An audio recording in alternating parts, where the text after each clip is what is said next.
वालेकुम फ्रेंड्स, मैं हूं मोहम्मद हुसैन अब्बास और आप देख रहे हैं एस नॉलेज। फ्रेंड्स, आज इंटरमीडिएट पार्ट 1 का ग्रुप 1 और ग्रुप 2 में इंग्लिश का पेपर था, जो कि 100 मार्क्स का गालबन होता है। और उसके जो ऑब्जेक्टिव टाइप है दैट कंपोज्ड ऑफ 20 मार्क्स, उसमें जो पहले 10 नंबर होते हैं वो सिनोनिम्स के हवाले से होते हैं, और उसके बाद जो 5 नंबर होते हैं वो बुक से रेलेवेंट वर्ड मीनिंग्स हो सकते हैं, या किसी इन्फॉर्मेशन के बारे में पूछा जा रहा होता है जो डिफरेंट चैप्टर्स के अंदर से किसी करेक्टर के हवाले से होती है। और लास्ट 5 मार्क्स जो होते हैं वो फॉर्म और वर्ब के हवाले से होते हैं। Choose the correct form of verb and fill up the bubbles. तो फ्रेंड्स, आज के इस सेशन में हम इंग्लिश पेपर के ऑब्जेक्टिव टाइप में जो लास्ट क्वेश्चन था करेक्ट फॉर्म ऑफ वर्ब के हवाले से, आज हम उसको सॉल्व करेंगे। इंग्लिश के ऑब्जेक्टिव टाइप में जो करेक्ट फॉर्म ऑफ वर्ब का क्वेश्चन है वो कुछ यूँ दिया जाता है: choose the correct form of verb and fill up the bubbles accordingly. तो ऑब्जेक्टिव टाइप क्वेश्चन के साथ ही आपको एक बबल शीट भी गिवन होती है। सो जो बबल शीट होती है वो ज़्यादा इम्पॉर्टेंट होती है, because whenever you fill a bubble according to the objective question paper, then you cannot erase or you cannot tear or you cannot remove that bubble. हमने जब भी ऑब्जेक्टिव क्वेश्चन पेपर को सॉल्व करना है तो उसमें हमारे पास ऑप्शन हो सकती है कि अगर आपने कोई गलत ऑप्शन, रॉन्ग ऑप्शन सेलेक्ट कर ली है और उसके बाद आप उसको रिव्यू करना चाहते हैं कि ये ऑप्शन नहीं हो सकती, कोई दूसरी ऑप्शन राइट हो सकती है, तो आप उसमें सिलेक्ट कर सकते हैं। और उसके बाद बबल शीट में आपने रिस्पेक्टिव बबल को ABCD में से जो राइट होगा, जो करेक्ट होगा, आपने उसको फिल करना है। सो हमें जो ऑब्जेक्टिव पेपर है उसको बड़े ध्यान से सॉल्व करना होता है। द रीज़न इज़, इसमें आपको पूरे मार्क्स मिलते हैं। जितने भी आपकी ऑप्शंस ठीक होंगी उसमें आपको पूरे मार्क्स मिलेंगे। जब भी हमें वर्ब से relevant MCQs, fill in the blanks, matching columns या किसी भी तरह का क्वेश्चन गिवन हो तो उसके ऊपर हमारी कमांड तभी पूरी हो सकती है अगर हमारी कमांड जो है वो टेंसेस के हवाले से बहुत अच्छी हो। अगर हमें टेंसेस आते हैं, अगर हमें टेंसेस के हवाले से मुख्तलिफ सेंटेंसेस बनाने आते हैं, या हमें सेंटेंसेस की पहचान हो जाती है कि ये किस टेंस में लिखा गया है, तो डेफिनेटली जो करेक्ट फॉर्म ऑफ वर्ब्स हैं उनको चूज़ करना आसान हो जाता है। जो पहली ऑप्शन थी आपके ऑब्जेक्टिव पेपर में वो ये थी ग्रुप 1 में, she has not dash the work yet. और इसके साथ जो हमें ऑप्शंस गिवन थी finish, finished, finishes and finishing. तो सबसे पहले हम ये देखते हैं कि जो सेंटेंस है वो किस टेंस में लिखा गया है, या सेंटेंस के अंदर से हमें कोई ऐसा क्लू मिल जाए कि जिसकी मदद से हम राइट ऑप्शन तक पहुंच सकें। फॉर एग्जांपल, जो शी है ये एक थर्ड पर्सन सिंगुलर प्रोनाउन है जो कि इस सेंटेंस में बतौर सब्जेक्ट यूज़ किया गया है। Then after she we have a helping verb has. तो हैज़ और हैव के जो हेल्पिंग वर्ब्स हैं ये बतौर लिंकिंग वर्ब्स के भी यूज़ होते हैं, स्टेटिव वर्ब्स के भी यूज़ होते हैं। लेकिन जब हम फॉर्म ऑफ वर्ब्स को हैज़ हैव के साथ जोड़ते हैं then we use them in perfect tenses, present perfect tense या पास्ट परफेक्ट टेंस। तो परफेक्ट टेंसेस में ये हमें क्या मैसेज देते हैं? किसी भी काम के मुकम्मल होने का मैसेज हमें मिलता है। और हम कौन सी फॉर्म ऑफ वर्ब यूज़ करते हैं? तो हम हैज़ और हैव के बाद हमेशा थर्ड फॉर्म ऑफ वर्ब या पास्ट पार्टिसिपल फॉर्म यूज़ करते हैं। हैज़ नॉट, सेंटेंस को नेगेटिव बनाने के लिए नॉट का यूज़ किया गया। देन द वर्क, के वर्क जो है वो सारी अमाउंट ऑफ एक्टिविटी है जिसको कलेक्टिवली द वर्क नाम दिया गया। सो वर्क जो है वो इस वर्ब का एक्शन रिसीव कर रहा है। वी कैन से कि the work is receiving the action of the subject she, के उसने काम मुकम्मल किया या ख़त्म किया जो भी। उसके बाद हमारे पास एक वर्ड आ रहा है येट। पहली ऑप्शन जो है हमारी वो है फिनिश। तो अगर हम सब्जेक्ट को फिनिश के साथ मैच करें तो यहाँ पर मैचिंग ही गलत है, because we always use first form plus SRES when we use with third person singulars. उसके बाद अगर हम हेल्पिंग वर्ब के साथ इसको यूज़ करें तो हैज़ हैव के साथ हम लोग थर्ड फॉर्म यूज़ करते हैं, तो फर्स्ट फॉर्म यहाँ पर सूटेबल नहीं है। बी ऑप्शन में देखते हैं, यहाँ पर हमें फिनिश्ड मिलता है। तो फिनिश्ड जो है ये एक रेगुलर वर्ब है। First form finish, second form या पास्ट फॉर्म फिनिश्ड, और पास्ट पार्टिसिपल फॉर्म या थर्ड फॉर्म भी इसकी फिनिश्ड होती है। तो जब सेकंड फॉर्म और थर्ड फॉर्म सेम हो तो हम उन वर्ब्स को रेगुलर वर्ब्स कहते हैं। तो यहाँ पर पॉसिबिलिटी है कि ये पास्ट फॉर्म में यूज़ किया गया है या पास्ट पार्टिसिपल फॉर्म में यूज़ किया गया है। अगर आपके सेंटेंस में हेल्पिंग वर्ब आ रहा है तो डेफिनेटली ये थर्ड फॉर्म होगी या पास्ट पार्टिसिपल फॉर्म होगी।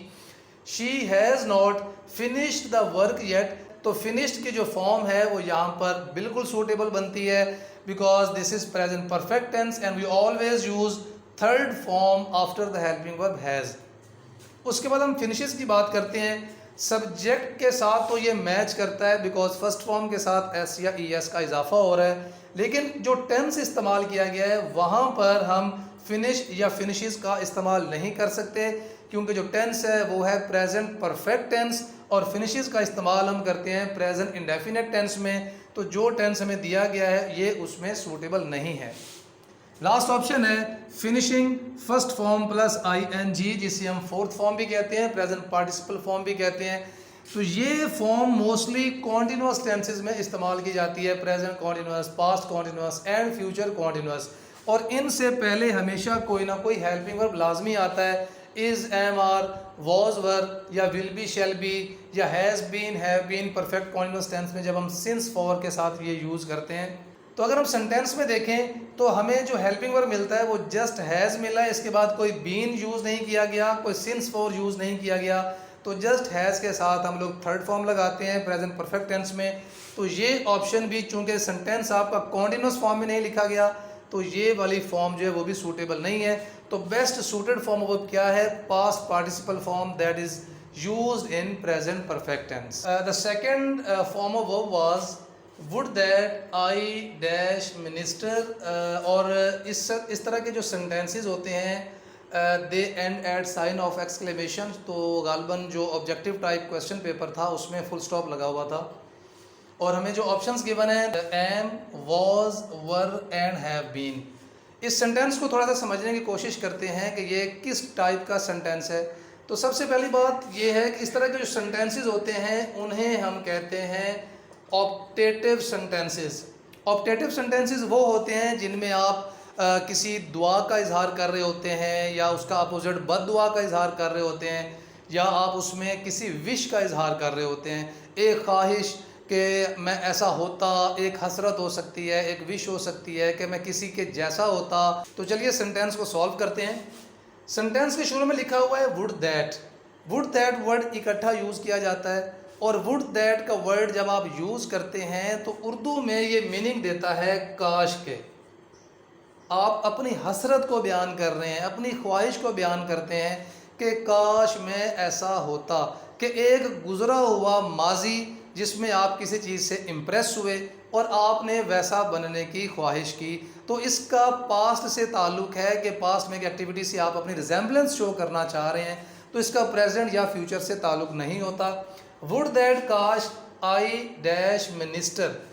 I is the subject and minister जो है वो इसका सब्जेक्ट कॉम्प्लीमेंट है कि मैं मिनिस्टर जैसा होता जब मैं वज़ीर होता। अब अगर हम पहली बात करते हैं एम की, आई एम मिनिस्टर, काश मैं वज़ीर हूँ, तो ये सेंटेंस के मीनिंग ही गलत हो जाते हैं। अगर हम वॉज की बात करते हैं, would that I was minister, के काश मैं वज़ीर था, तो ये सेंटेंस के मीनिंग भी सूटेबल नहीं बनते।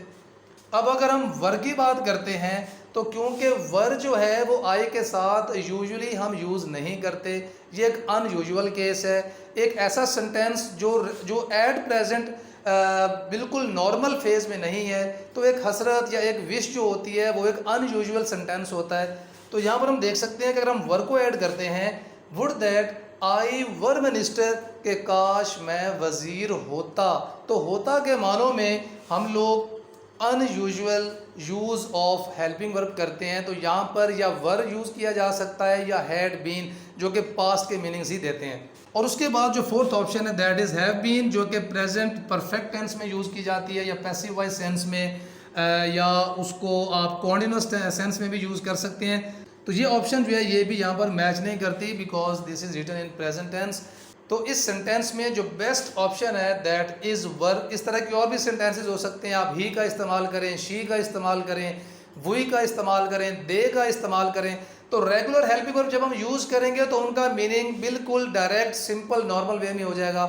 लेकिन जो सेंटेंस है वो एट प्रेजेंट उस नॉर्मल कंडीशन में नहीं है, वो अपने साथ किसी गुजरी हुई किसी एक्टिविटी के साथ ख़ुद को वैसा बनाना चाहता है, वैसा रिजेंबल करना चाहता है। तो दैट्स वाई ये एक अनयूजुअल केस होता है और उसमें हम लोग वर का इस्तेमाल करते हैं कि मैं वैसा होता।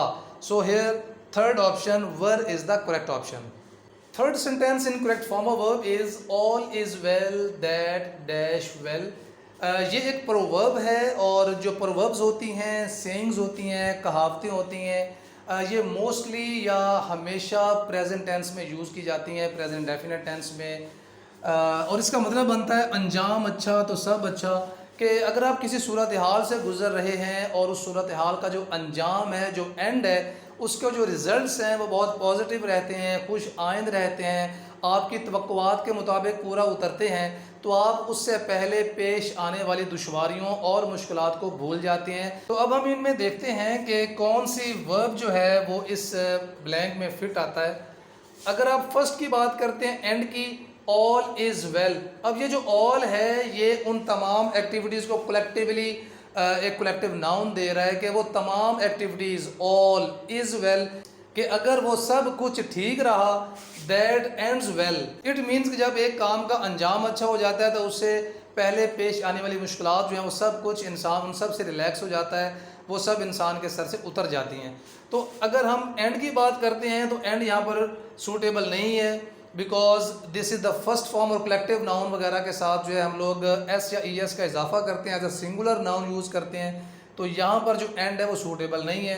अगर हम एंड्स की बात करते हैं तो ये प्रेजेंट टेंस में यूज़ किया जा रहा है, तो यहाँ पर जो बी ऑप्शन है वो करेक्ट है। और अगर हम यहाँ पर देखते हैं तो पास्ट फॉर्म में लिखा गया है, तो प्रोवर्ब्स में हम लोग पास्ट फॉर्म यूज़ नहीं करते, और विल एंड फ्यूचर फॉर्म भी हम लोग प्रोवर्ब्स में यूज़ नहीं करते। तो यहाँ पर जो बेस्ट सूटेड है वो है first form plus S R E S, all is well that ends well, के अंजाम अच्छा तो सब अच्छा। And now the fourth sentence is I will help you, मैं आपकी मदद करूँगा, इफ़ अगर यू डैश हेयर, कि अगर आप यहाँ पे आते हो, बैठते हो, पहुँचते हो, जो भी फॉर्म ऑफ वर्ब हम देखेंगे। अब हम देखते हैं कि इस सेंटेंस को दो हिस्सों से मिलकर बनाया गया है, I will help you and if you dash hair.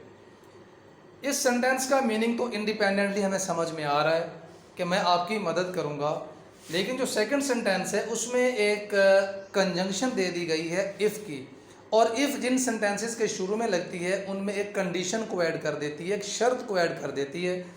अभी देखें कि अगर आप यहाँ पे पहुँचते हो, आते हो, तो मैं आपकी मदद करूँगा, तो इसका मतलब यह है कि जिस पार्ट में हमने इफ़ को ऐड किया है उसमें एक शर्त मौजूद है कि अगर ये शर्त पूरी होती है तो उसका रिज़ल्ट ये होगा।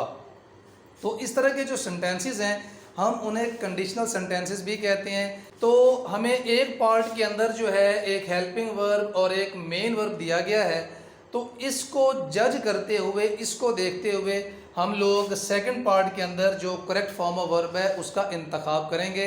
तो सबसे पहले हम ये देखते हैं कि ये किस टाइप का कंडीशनल सेंटेंस है।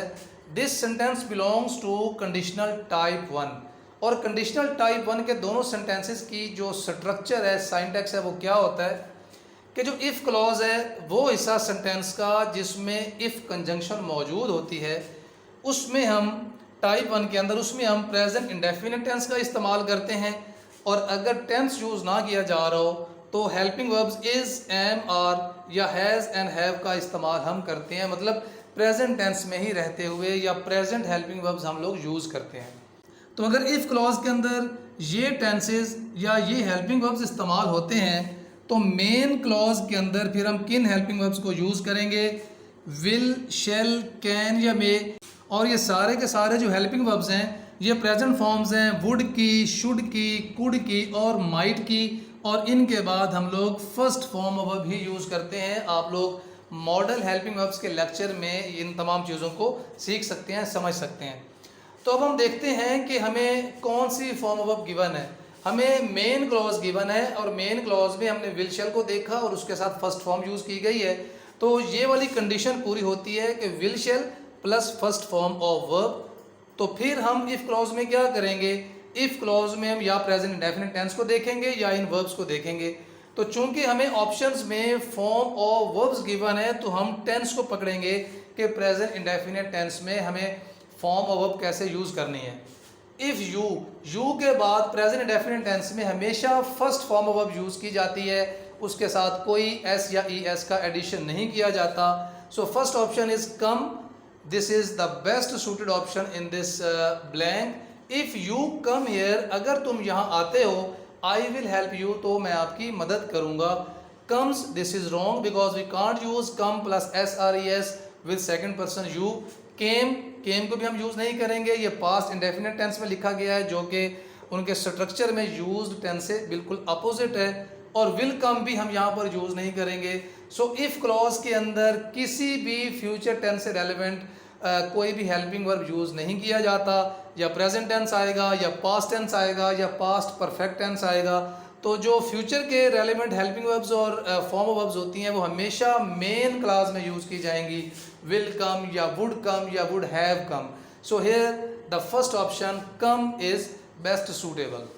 And now the last option is why did they dash a noise. और क्योंकि ये जो क्वेश्चन है ये डबल इंटेरोगेटिव है, WH family plus helping verb, तो इनके एंड पे क्वेश्चन मार्क आना चाहिए, बट अनफॉर्चुनेटली क्वेश्चन पेपर पे फुल स्टॉप लगा हुआ था। तो अब हम देखते हैं कि हमने कौन सी फॉर्म वर्ब यूज़ करनी है। The given options are making, made, makes and make. तो जितने भी WH से शुरू होने वाले सेंटेंसेस होते हैं उनका आंसर येस या नो में नहीं दिया जाता। उनका आंसर देने के लिए आपको एक्सप्लेन करना पड़ता है, रीज़न बतानी पड़ती है, पर्पज़ या मैनर बताना पड़ता है। वाई के बाद हमने एक हेल्पिंग वर्ब का इस्तेमाल किया, डिड का, और हमें यह बताता है कि जो सेंटेंस है वो लिखा गया है पास्ट इंडेफिनिट टेंस में। पास्ट इंडेफिनिट टेंस के जो पॉजिटिव सेंटेंसेस होते हैं हम उनमें पास्ट फॉर्म यूज़ करते हैं और सेकंड फॉर्म, और जब हम उसको इंटेरोगेटिव बनाते हैं तो हम डिड को बतौर हेल्पिंग वर्ब शुरू में लिख देते हैं, लेकिन जो फॉर्म ऑफ वर्ब होती है वो फर्स्ट फॉर्म ऑफ वर्ब में बदल जाती है, दोबारा सेकंड फॉर्म लगाने की ज़रूरत नहीं पड़ती है। Why did they dash a noise, के उन्होंने शोर क्यों मचाया। अब जो अ नॉइज़ है ये ऑब्जेक्ट है जो कि इस एक्शन को रिसीव कर रहा है, और इसका सब्जेक्ट कौन है, दे। अगर हम मेकिंग की बात करते हैं तो जो सेंटेंस है वो इंडेफिनेट में है, कॉन्टिन्यूस में नहीं है, तो ये सेंटेंस, तो ये फॉर्म ऑफ वर्ब जो है वो गलत है। अगर हम मेड की बात करते हैं, अगर ये सेंटेंस पॉजिटिव होता तो ये फॉर्म ऑफ वर्ब जो थी वो सूटेबल होती, लेकिन जो सेंटेंस है वो इंटेरोगेटिव फॉर्म में लिखा गया है और आपका helping verb already past form में जा चुका है, तो हमें फॉर्म ऑफ वर्ब को दोबारा सेकंड फॉर्म में नहीं लिखना। सी ऑप्शन मेक्स, तो मेक्स जो है ये प्रेजेंट इंडेफिनिट टेंस में हम यूज़ करते हैं, फर्स्ट फॉर्म के साथ एस या ES का इजाफा करते हैं, तो ये भी यहाँ पर सूटेबल नहीं है because the tense we have used is past indefinite. और लास्ट ऑप्शन है मेक, ये यहाँ पर बेस्ट सूटेड है क्योंकि डिड के बाद हमेशा हम फर्स्ट फॉर्म यूज़ करते हैं। तो अगर हम कंक्लूजन निकालें तो ये तमाम फॉर्म बहुत ही सिंपल थी, बहुत ही स्ट्रेट मैसेज हमें मिल रहा था कि हम किस टेंस में सेंटेंस लिखा गया है और फॉर्म वर्ब को आपने चूज़ करना था। So this was all about third portion of objective type in English paper of intermediate part 1। Friends इसके बाद हम लोग ग्रुप 2 जो कि इवनिंग में पेपर हुआ है उसकी भी जो करेक्ट फॉर्म ऑफ वर्ब्स हैं उनको भी सॉल्व करेंगे। उम्मीद है आपको ये सेशन इन्फॉर्मेटिव लगा होगा। आप इनकी खुद भी प्रैक्टिस करें, इनको समझने की कोशिश करें, टेंसेस को लर्न करें, क्योंकि हम जितने भी सेंटेंसेस बोल रहे होते हैं, बातचीत कर रहे होते हैं, तो हम किसी न किसी रिस्पेक्टिव टेंस में रह के बात कर रहे होते हैं, तो ये जानना, समझना, सीखना बहुत ज़रूरी है। इंशाल्लाह आपसे नेक्स्ट वीडियो में दोबारा मुलाकात होगी। अपना बहुत ज़्यादा ख्याल रखिएगा। Thank you so much and अल्लाह हाफिज़।